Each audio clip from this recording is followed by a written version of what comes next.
کرم کی کیا بات مولا تیرے.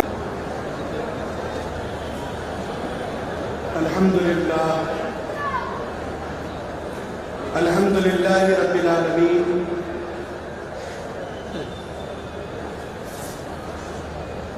والعاقبۃ للمتقین والصلاة والسلام على سید الانبیاء والمرسلین وعلى آلہ الطاہرین واصحابہ اجمعین، اما بعد.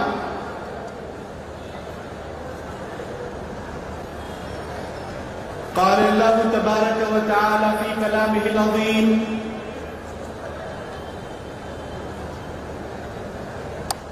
اعوذ باللہ من الشیطان الرجیم،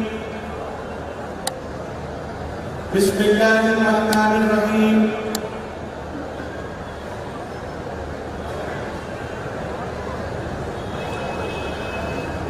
وما ارسلناک الا رحمة للعالمین.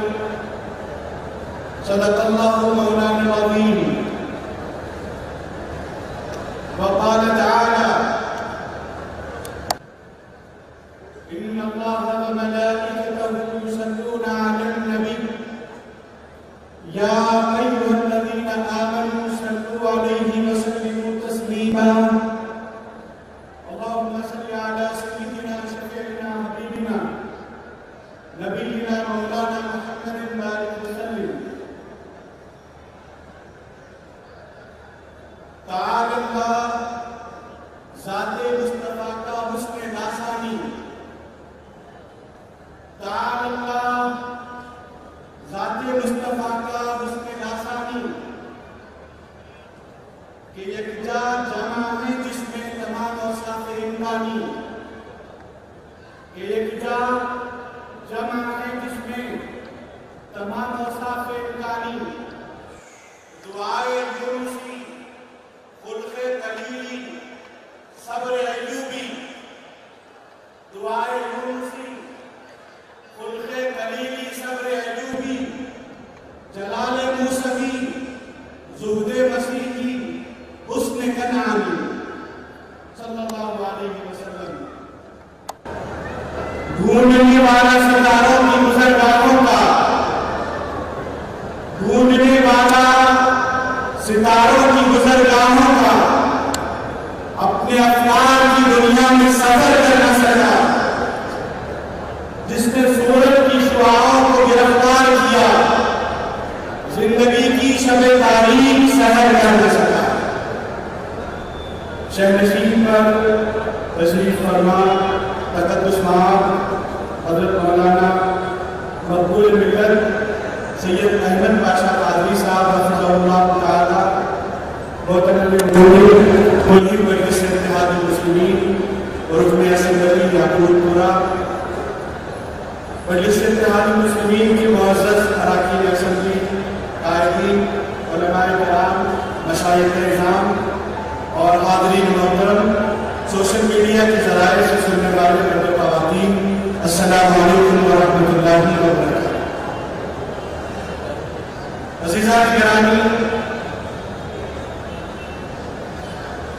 آپ کے اور ہمارے لیے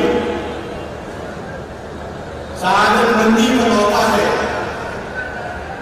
کہ ہم رسول پاک صلی اللہ علیہ وسلم کی میلاد کے موقع پر مناسبت سے اس عظیم الشان جلسے میں جمع ہیں. یہ تاریخ ساز جلسہ اس بات کا اعلان کرتا ہے کہ مسلمان اپنے نبی علیہ السلام سے کیسی قلبی وفاداری، عملی وفاداری اور تعلق قاطر رکھتے ہیں. عزیزان گرامی، آج ہم جس دور میں اپنی زندگی گزار رہے ہیں، یہ ایک حقیقت ہے کہ رسول پاک علیہ السلام کی جب بعثت ہوئی، دنیا میں 3 تہذیبوں کا بڑا عمل تھا.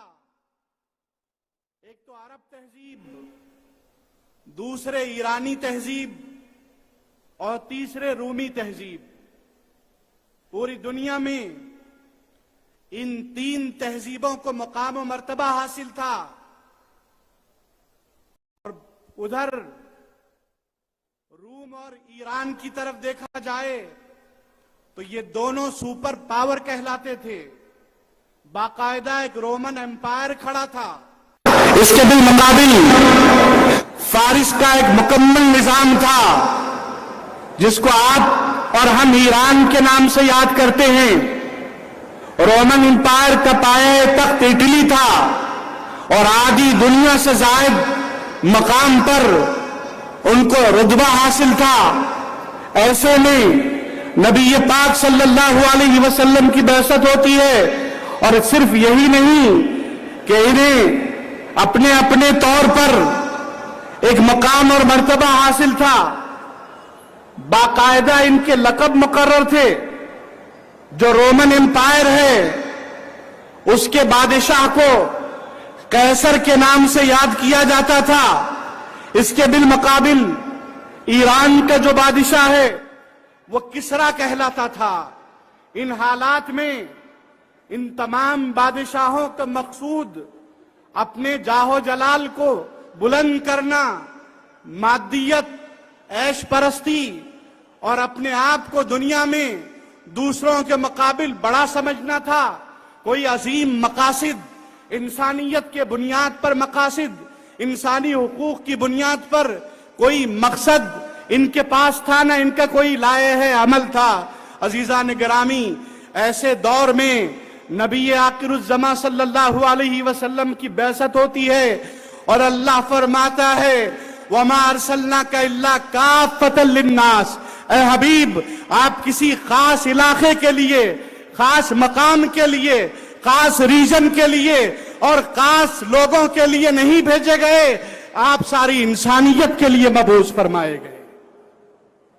یہ رسول پاک علیہ السلام کی بعثت قرآن کے ذریعے ہمارے سامنے آتی ہے اور مسلمانوں کو ایک عالمی برادری میں تقسیم کر دیا جاتا ہے، تبدیل کر دیا جاتا ہے کہ مسلمان کسی علاقے کے ساتھ خاص نہیں ہے بلکہ مسلمان ایک عالمی برادری ہے.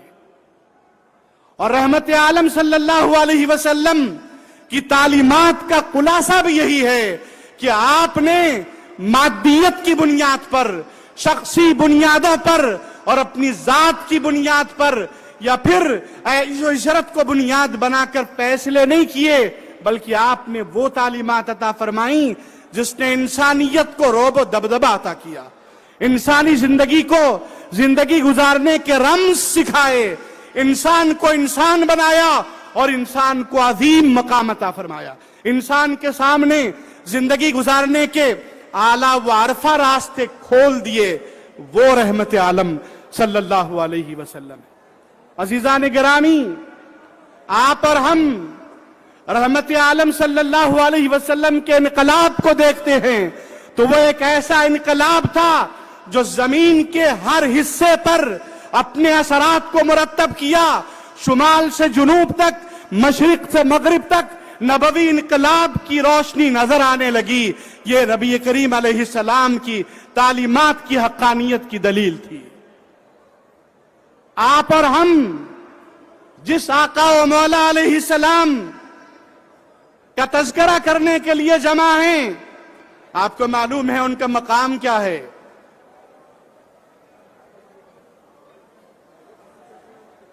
ان کا مرتبہ کیا ہے. قاضی عیاض رحمت اللہ علیہ الشفاء بتعریف حقوق المصطفیٰ میں حضرت جبرائیل کا قول نقل فرماتے ہیں.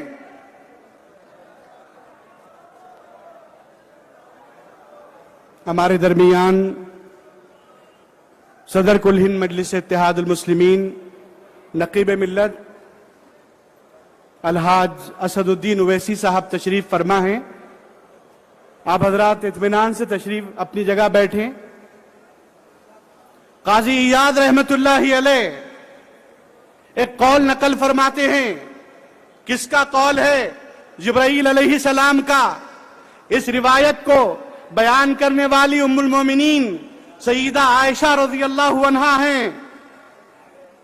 حضرت جبرائیل فرماتے ہیں قلبت مشارق الارض ومغاربها فلم اجد رجلا افضل من محمد صلی اللہ علیہ وسلم، کہ لوگوں میں نے زمین کے مشرق و مغرب کو کھنگال ڈالا لیکن میں نے کسی انسان کو نبی پاک علیہ السلام سے افضل نہیں دیکھا۔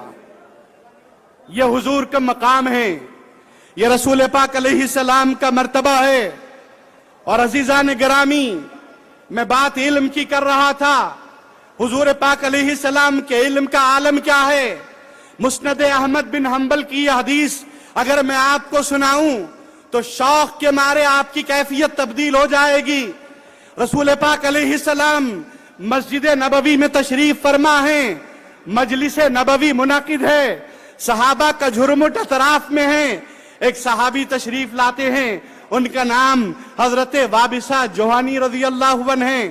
جب وہ آگے بڑھنا چاہتے ہیں تو صحابہ انہیں روک دیتے ہیں، تو صحابہ روکنے کے بعد رسول کریم صلی اللہ علیہ وسلم کے قریب آنے کے خیال میں وہ کہتے ہیں ادعونی، لوگوں مجھے چھوڑ دو، جانتے ہو مجھے کائنات میں سب سے محبوب ذات محمد عربی صلی اللہ علیہ وسلم کی ہے۔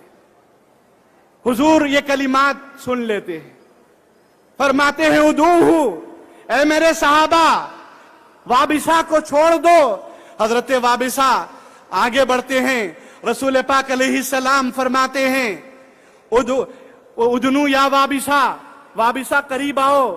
حضرت وابصہ ادب و احترام کے ساتھ آگے بڑھتے ہیں، پھر زبان نبوی سے کلمہ ارشاد ہوتا ہے ادنو یا وابصہ، وابصہ قریب آؤ۔ پھر وہ قریب آتے ہیں، پھر ارشاد ہوتا ہے ادنو یا وابصہ، حضرت وابصہ قریب آتے ہیں اور اپنے قرب کی کیفیت بتاتے ہیں۔ حتی مست رکبتی رکبتہ صلی اللہ علیہ وسلم، میں نبی پاک علیہ السلام کے اتنا قریب آ گیا کہ درمیان میں کوئی چیز حائل ہی نہ تھی۔ پھر میں نے کچھ کہنا چاہا تو رحمت عالم صلی اللہ علیہ وسلم نے فرمایا وابصہ تم جو سوال کرنا چاہتے ہو تم بتاؤ گے یا میں بتاؤں؟ حضرت وابصہ شوق میں کہتے ہیں اخبرنی یا رسول اللہ، اے اللہ کے نبی آپ ہی بتائیں میرا سوال کیا ہے۔ تو رسول پاک علیہ السلام مسکراتے ہیں۔ اس کے بعد حضور کریم علیہ السلام اپنی انگلیوں کو یکجا فرماتے ہیں، ان کے سینے پہ رکھتے ہیں اور فرماتے ہیں وابصہ استفتی قلبک، سنو تم مجھ سے پوچھنا چاہتے تھے شر کیا ہے اور خیر کیا ہے، اچھائی کیا ہے اور برائی کیا ہے، نیکی کیا ہے اور بدی کیا ہے۔ اے وابصہ اب اس کا جواب میں تم کو نہیں دیتا، میں نے اپنا دست مبارک تمہارے سینے پہ رکھ دیا ہے، اب تم کچھ جواب دے سکو گے۔ جو چیز تمہارے دل میں خوشی کے ساتھ آئے وہ خیر ہے اور جو تنگی کے ساتھ آئے وہ شر ہے۔ محبوبیت کا عالم دیکھیے، عظمت و مرتبہ دیکھیے نبی کریم علیہ السلام کا کہ کیسا جان رہے ہیں۔ سائل نے سوال بھی نہیں کیا اور آپ جواب دے رہے ہیں، سوال بھی مکمل نہیں ہوا کہ ادھر سے جواب آیا، سوال کرنے کی مہلت ہی نہیں دی گئی۔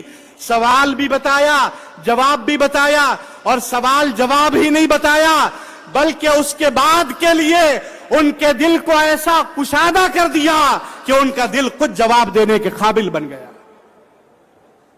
یہ ہے رحمت عالم صلی اللہ علیہ وسلم۔ روح البیان میں علامہ اسماعیل حقی علیہ الرحمہ عظمت و شان رسالت کے حوالے سے ایک اور بات بیان فرماتے ہیں۔ سورہ والضحیٰ کی تفسیر کے ضمن میں والضحیٰ واللیل اذا سجا، علامہ اسماعیل حقی والضحیٰ کے 17 معنی بیان کیے ہیں۔ 17 معنی میں ایک معنی یہ ہے اے حبیب مجھے قسم ہے تیرے نور علم کی جس سے کوئی چیز چھپتی نہیں ہے۔ کیا مقام ہے کہ رسول پاک علیہ السلام کا نور علم اس قدر بلند و بالا ہے کہ کوئی چیز اس سے چھپتی نہیں ہے. واللیل اذا سجا، اس کے بھی علامہ اسماعیل حقی نے 17 معنی بیان کیے. اس میں ایک معنی یہ ہے، قسم ہے اے حبیب آپ کے دامن لطف و کرم کی، جس میں گنہگار چھپتا ہے تو کسی کو نظر نہیں آتا.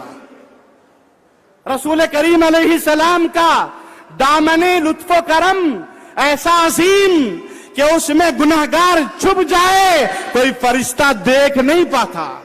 لیل کے معنی رات کے بھی ہیں، لیل کے معنی سطر کے بھی ہیں، لیل کے معنی پردہ کے بھی ہیں، لیکن یہاں وہ سطر ہے جس کو نبی پاک علیہ السلام کے دامن لطف و کرم سے تعبیر کیا گیا. اسی لیے شیخ الاسلام امام محمد انوار اللہ فاروقی علیہ الرحمہ فرماتے ہیں، جتنے تھے اصحاب سب یہ جانتے تھے بالیقین کہ ہیں واقف موت سے ہر ایک بشر کی شاہدی، بلکہ تاخیر اجل چاہیں تو کچھ دقت نہیں، جس کے جو مرنے کی جا ٹہراتے ہیں وہ مرتا وہیں. یہ بات بانی جامع نظامیہ لکھتے ہوئے بدر کا تذکرہ کرتے ہیں کہ نبی کریم علیہ السلام نے پہلے ہی لکیر کھینچ دی، فرمایا یہاں ابو جہل مرے گا، یہاں عتبہ مرے گا، یہاں شیبہ مرے گا. جب جنگ مکمل ہوئی، مولا کائنات سیدنا علی مرتضی رضی اللہ عنہ اور دیگر صحابہ اس مقام پر جاتے ہیں اور فرماتے ہیں اللہ کی عزت کی قسم، رسول پاک علیہ السلام نے جیسا فرمایا اس کی ایک بالشت بھی کوئی میت ادھر ادھر نہ ہوئی. حالانکہ جنگوں میں مقام کیفیت تبدیل ہوتی ہے، کوئی اس کو بتا نہیں سکتا. عزیزان گرامی، نبی پاک علیہ السلام کا یہ مقام ہے، یہ مرتبہ ہے کہ آپ کو اللہ نے محبوبیت کی سب سے اعلیٰ منزل عطا فرمائی. آپ سے بڑھ کر کوئی منزل نہیں. بلغ العلا بکمالہ کشفت دجا بجمالہ حسنت جمیع خصالہ. شیخ سعدی یہ 3 مصرے تو کہے، چوتھا مصرع نہیں کہے. آپ بارش میں بھی آئے ہیں، اس قدر محبت کے ساتھ تشریف فرما ہیں تو سنیں حضور کے لیے اگر کوئی کوشش کرتا ہے تو نوازش کیا ہوتی ہے. شیخ سعدی نے 3 مصرے کہے، چوتھا کیا کہنا ہے؟ بہتر سے بہتر کہنے کا ارادہ تھا لیکن دل میں خیال جمع نہیں ہو رہا تھا. بے قراری میں نیند آ گئی، اور جب نیند آ گئی آنکھیں بند ہوئی تو قسمت کا ستارہ طلوع ہو گیا. رحمت عالم صلی اللہ علیہ وسلم خواب میں تشریف لائے اور فرمایا سعدی کہو کیا کہتے تھے. آنکھوں سے آنسو بہنے لگے، خواب میں فرمانے لگے بلغ العلا بکمالہ کشفت دجا بجمالہ حسنت جمیع خصالہ. جب یہ ارشاد فرمایا تو اس کے بعد خاموشی اختیار کی. حضور نے دیکھا کہ محبت کرنے والے سعدی خاموش ہیں اور چوتھا مصرع کہہ نہیں پائے ہیں تو نوازش فرماتے ہوئے، التفات و عنایت فرماتے ہوئے ارشاد فرماتے ہیں سعدی کہو صلو علیہ وآلہ. صلاۃ و سلام اس ذات اقدس پر اور آپ کی آل اطہار پر. تو مقصد کیا ہے؟ رحمت عالم صلی اللہ علیہ وسلم کے لیے اگر کوئی اہتمام کرتا ہے، سنتوں کا اہتمام کرتا ہے، صبح بیداری کا اہتمام کرتا ہے، اپنے نبی کے طریقے پہ چلنے کی کوشش کرتا ہے تو یہ سعادت مندی اس کا مقدر بنتی ہے. اختتام پر میں عرض کروں، سوشل میڈیا کا دور ہے اور یہ ایسی بات نہیں ہے کہ سوشل میڈیا زمانہ رسالت میں نہیں تھا. اللہ نے جب آیت نازل فرمائی وَأَنذِرْ عَشِيرَتَكَ الْأَقْرَبِينَ کہ اے حبیب اپنے قریبی رشتہ داروں کو ڈرائیے، اللہ کی توحید کا سبق دیجئے. رحمت عالم صلی اللہ علیہ وسلم تشریف لے گئے.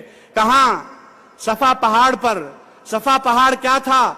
بنو ہاشم کی بستی کے پاس سب سے بلند ٹیلہ تھا، ان کا میڈیا پوائنٹ تھا، گویا ان کا میڈیا سینٹر تھا. صبح صبح کوئی میسج دینا ہوتا تو وہ وہاں جاتے، اور عربوں کا طریقہ تھا، ان لوگوں کا اس زمانے میں ٹریڈ تھا کہ اپنے لباس کو اتار دیتے. جب بھی اس پہاڑ پر جاتے تو لباس کو اتار دیتے.